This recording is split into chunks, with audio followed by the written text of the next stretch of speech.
Last year, my fiance and my mom passed away, one right after the other. After they died, I fell into a deep depression. Though I thought I was pulling off the whole "I'm fine" thing, my friends could clearly see through it. A close friend almost insisted I move in with her and leave the apartment I had shared with my fiance for 10 years. She wanted me to start fresh, and while I didn't think I was ready to move on, the idea of not living alone was appealing. Plus, her apartment is in a much nicer neighborhood than the one I was living in, so I agreed. Living with her has been fantastic. Our schedules are opposite. I'm on days, she's on nights, so we both get alone time, but also have at least one day off together each week to hang out. Moving has also allowed me to walk to work since it's so close. I thought that would be a godsend, but that 10-minute walk turned into a 2-month-long nightmare. One evening after work, I decided to sit in the park between my apartment and my job. As I was sitting there, a man approached me. I noticed his face first. He was almost handsome, if not a little rough-looking. Even though I live in an urban area with a high homeless population, it didn't occur to me that this man was anything but a mildly handsome guy in his 40s. So, I smiled and looked back down at my phone, expecting him to walk on by. Nope. He asked me what time it was, and when I looked up to tell him, I noticed all the stuff he was carrying. It was so random. A kid's chalkboard with nonsense all over it, a paper bag full of old magazines and paperwork, and a steel shelf that once held CDs. I then noticed he wasn't wearing shoes, and his hands were filthy. It finally dawned on me that this was not going to be a normal encounter. He started talking non-stop. Some of it was nonsense, but some of it was coherent, and all of it was crazy. From what I could follow, he told me he had just been released from prison and was looking for a tattoo shop because he wanted to get "fuck the doc," the Department of Corrections, and 34 inches, the number of DOC violations he had while in prison, tattooed on him, and he wanted the DOC to pay for it. He then noticed a button on my bag with the logo of a local gay bar. He told me he had gone there one night and went home with a guy. Then he looked me up and down and said, "But young ladies are my problem."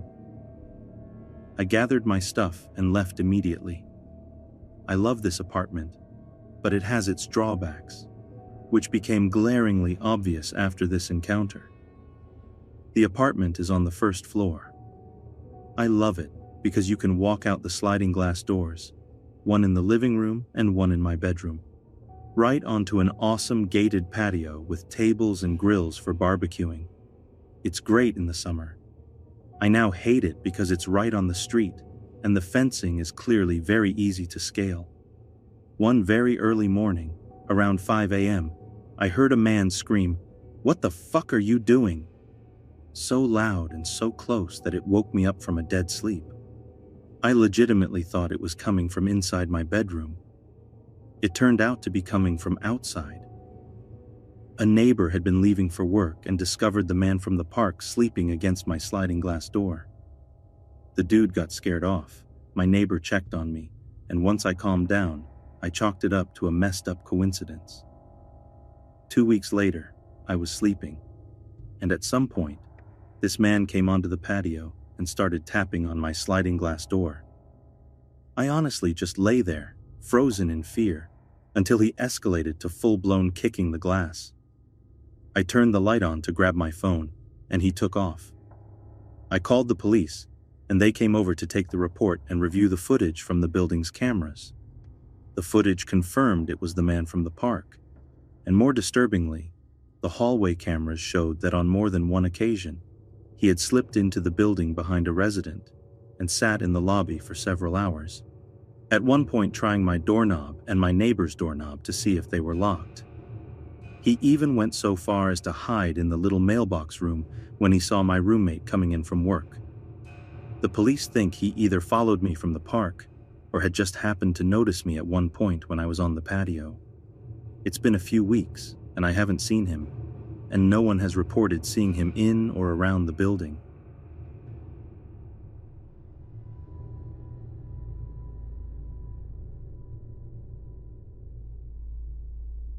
In the summer of 2015, I worked at a university in a small southern town. I lived a few miles away from campus in a 2-bedroom house with a roommate, and my schedule was pretty rigid. Same routine every day. I went to class in the morning, worked in the afternoon, and got home around 9 p.m. One Thursday night, I arrived home at the usual time and noticed an old pickup truck idling at the yield sign across the street from my house. I didn't know the make or model, but it was beat up, peeling paint, rust, dents. It looked really out of place in our neighborhood. Most people there drove nice modern cars, so this thing stood out like a sore thumb. The streets were deserted. It clearly wasn't waiting for other cars to pass. I thought maybe the driver was just texting or something, but since my roommate wasn't home yet, I didn't want to leave the safety of my own vehicle. I'm a petite woman who doesn't carry pepper spray anymore, so I try to be aware of my surroundings. I pulled into my driveway and just sat there, staring at the truck and waiting for it to leave. Eventually it did. It pulled away slowly and made its way out of the neighborhood toward the main road. When it was out of sight, I went inside, locked the door behind me, and made myself some dinner. By 11 p.m., my roommate still hadn't come home, and I was folding laundry and listening to podcasts in my bedroom. I'd forgotten all about the truck. Suddenly, the lights went out. That spooked me because normally our power didn't shut off unless there was bad weather. That night was clear as a bell, so I immediately called my roommate and asked where he was. He told me he was already on his way home and would be there in about 5 minutes. Relieved, I just told him to step on it and hung up. No reason to freak out about a power outage, right? He'd be there soon enough, and then we could figure it out together. I walked into the living room to wait for him. Our front door had a little diamond-shaped window in it, which I always hated. I stood on my tiptoes and looked out to see if our neighbor's power was out as well. I was surprised to see that it wasn't. Even the streetlight near our front yard was still on. Weird. Had I somehow blown a fuse? Just as I considered making a trip to the basement to reset the breakers, I received a text message from my mom. I don't remember what it was about, but it only took me a few seconds to answer it. After I did, I looked out the window again. To my utter shock and surprise, there was a man standing under the streetlight. He hadn't been there before, and I instantly got a bad feeling. He was middle-aged and about 6 feet tall, with a pot belly and little round glasses, unkempt hair, old sneakers. His white t-shirt and blue jeans were filthy. He looked like he'd been working on a car or something. Mechanic dirty, you know? And he had this awful, smug expression on his face. I had never seen him before. Still in shock at actually seeing someone out there, I didn't move. Luckily, he couldn't see me because the inside of my house was pitch dark. But to my absolute horror, he was headed straight for me. Not walking quickly or with purpose, just kind of casually shuffling toward the house. If someone else were to pass by, they probably wouldn't realize what he was up to. He even glanced around a few times, as if making sure nobody else was watching. Inch by inch, he made his way into the yard. This guy was coming to get me. I was sure of it. I started to shake. I think it's worth mentioning that my dog is very people-oriented and usually goes bananas when he hears someone outside. This time, he was silent. He had no idea there was a man approaching, even though I was staring at him through the window. When the man was about halfway to the porch, my roommate's car finally rounded the bend and turned onto our street. As soon as those headlights lit him up, the man turned to look and recognized the approaching vehicle. My roommate and I both saw his face. He recognized that car. In his haste to get away, he nearly stepped in front of it and got run over. My roommate swerved into the driveway, scrambled out, and charged into the house. He didn't even speak to me. He just grabbed the axe out of our utility closet and went back outside to confront the man. But the man was gone. We called the police and the power company, and they both sent someone to check things out. The police didn't find anything. The repairman reset the box on the pole near our house. Apparently the switch had flipped. which is why our house, and only our house, was without electricity. I asked the repairman if there was any way that a person could have been responsible for that, but he didn't give me a straight answer. The following day, we went on a camping trip that lasted all weekend. If the man came back, we never knew. And after that, I refused to be home alone. If my roommate wasn't around when I got off work, I killed time at a local bar until he got back. We both moved away soon after. I never saw the man or the truck again, but sometimes I wonder how long he had been watching our house, and what might have happened if my roommate hadn't been on his way home that night.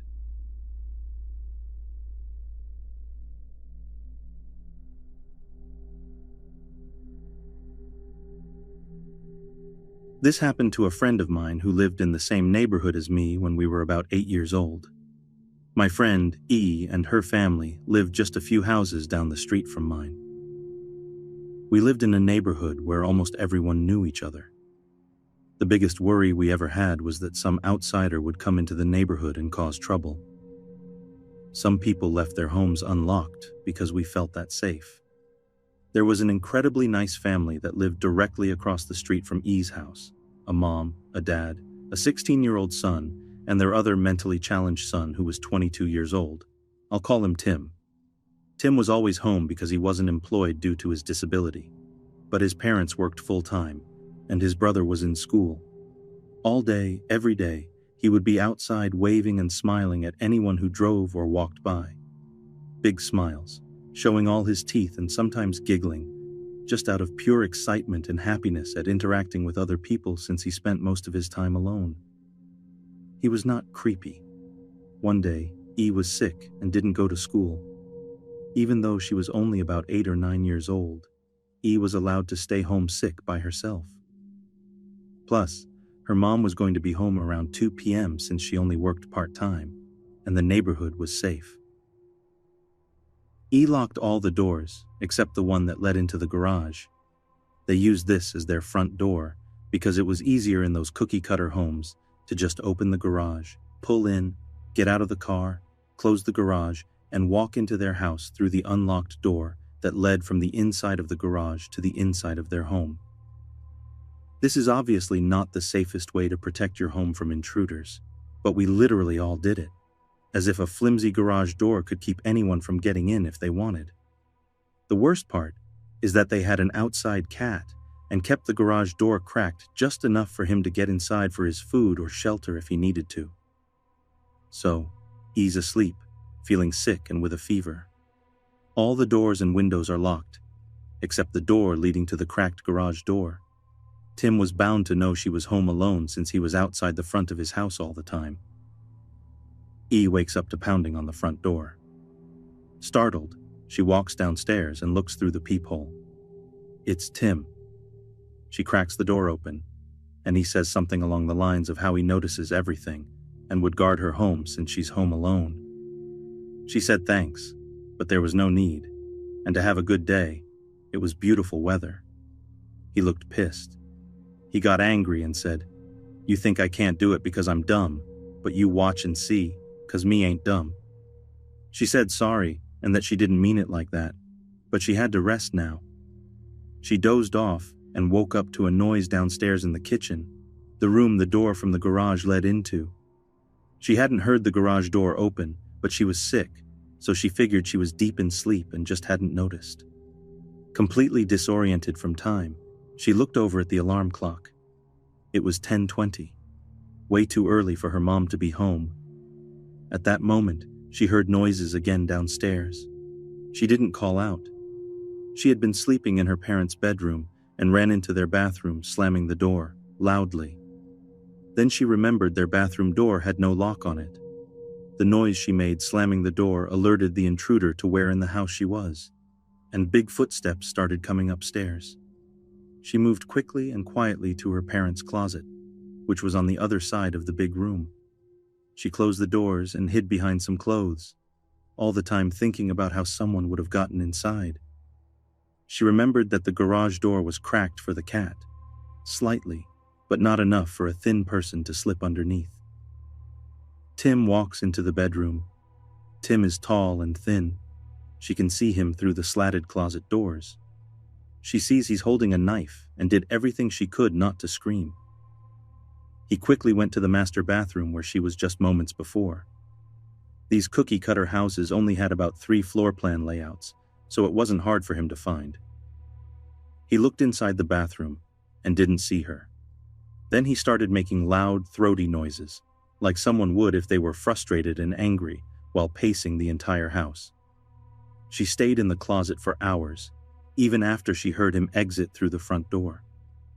She stayed until her mom got home. She was crying hysterically and told her mom what happened. Had she not been so upset, and had one of their kitchen knives not been left by the front door, her mom might have blamed it on being delirious from a high fever, because nobody would expect Tim to do that. The police were called, and an official report was filed. I'm not sure if he had any charges pressed against him because after she told me the story once, she refused to talk about it again.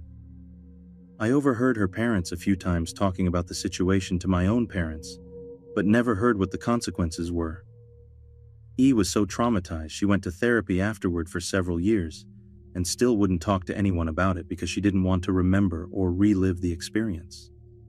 We even moved into an apartment together years and years later for college purposes. She never talked about Tim. It was like he never existed, and I never asked. I noticed she always locked the front door, which you should, of course. Always locked the door that led to the patio, even though we were on the 7th level, and always locked her bedroom door, onto which she added an additional lock. And when she locked all of these doors, and the windows, she always checked 3 times, every single time. I often wonder if there was more to the story than what E told me. We were kids, after all, and sometimes kids don't know how to explain things they don't understand. It is terrifying to think about what his intentions were and what might have happened if he had found E and something else happened. As horrifying as the experience must have been for her, it made a huge statement in the neighborhood for everyone to be more careful. I will always make sure everything is locked.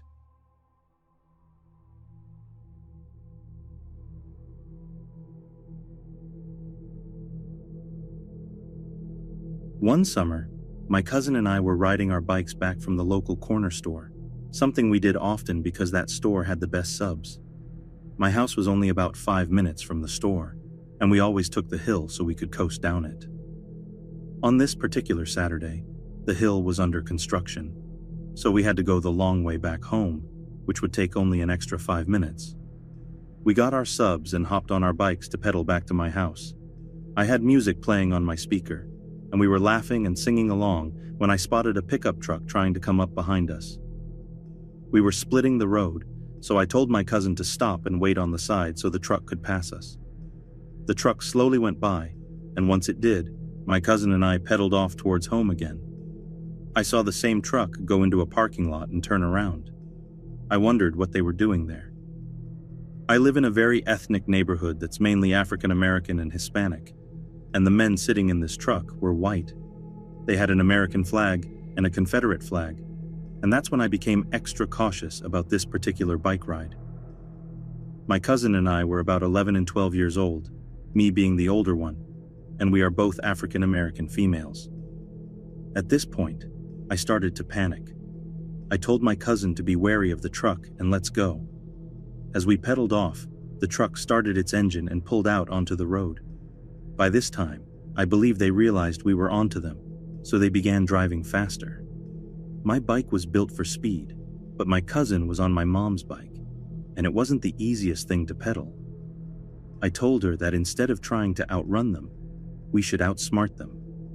We started to weave in and out of side streets, and so did the truck. By this time, they had started yelling out of the truck. "Hey you, stop, we just want to talk." I wasn't believing they wanted to have any conversation I was interested in. The driver stuck his head out and yelled, "Hey N-words, don't you hear this white man yelling? Stop, you need to listen." That's when I knew we had to get the hell out of there, and fast. I glanced back every so often, and on my final glance, I noticed the passenger had a gun in his hands. We live in the countryside, so I knew that was most likely a gun used for hunting. At this point, we were being hunted. I was nowhere near my house because we had pedaled all over my neighborhood, not wanting them to know where I lived.